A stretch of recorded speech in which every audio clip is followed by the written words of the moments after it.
Multiple choice question. Which of the following equation is equivalent to the expression below? 64x to the power 12 to the power 1 by 6.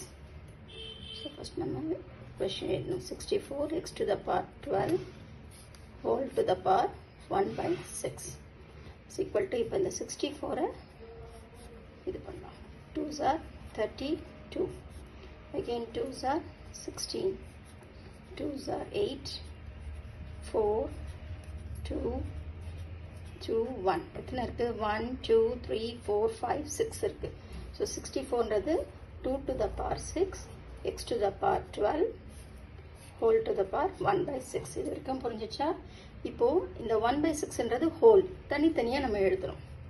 2 to the power 6க்கு தனியா ஒரு 1 by 6 into x to the power 12 தனியா ஒரு 1 by 6 is equal to 2 to the power 6 into 1 by 6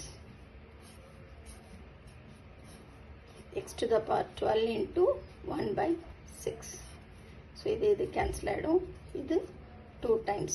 So இங்க என்ன இருக்கு? So 2 மட்டும் தான் இங்க இருக்கு. இங்க 6 and 6 can't cancel. இங்க x square 2 into x square is equal to 2x square. So answer is 2x square, B.